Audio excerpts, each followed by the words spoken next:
चुकतो तर मध्ये दुसरं काम करून हा जीव सुलावतो त्याला, पुन्हा अजून काहीतरी करून करून तर पूर्ण फुलं चढवतो. आपली पूजा अशी असते.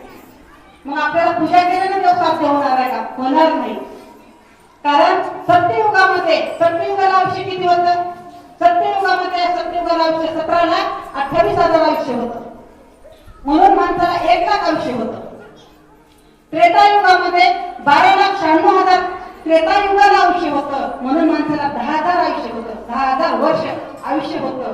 द्वापारयुगामध्ये 8,64,000 ते द्वापार युगाला आयुष्य होतं. तर माणसाला फक्त 1,000 आयुष्य होतं.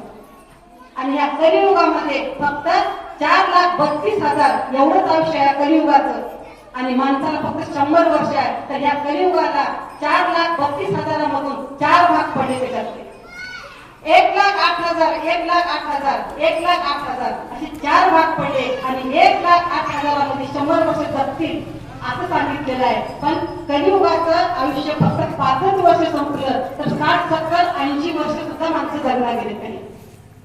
किती वर्ष आयुष्य आहे? मग पुढचं 1,08,000 दुसरं चरण पुढेच आहे, तिसरं चरण पुढेच आहे. चौथ्या चरणाचं फक्त 25 वर्ष आयुष्य मिळेल तिसऱ्या चरणामध्ये. आणि चौथ्या चरणात किती मिळेल सांगता येत नाही, मिळेल की नाही. मग या असं आयुष्य असल्यानंतर ह्या युगामध्ये त्या मनुष्य जन्माला येऊन काय करावं तर फक्त भजन हेच साथ सांगितलेलं आहे. मग भजन हे कुठं करायचं? भजनासाठी टाळ विना मृदंग सगळे संगत लागत नाही. भजन हे एकट्यात सुद्धा होऊ शकतं. भजन हे मनात सुद्धा होऊ शकतं. भजन हे जनात सुद्धा होऊ शकतं.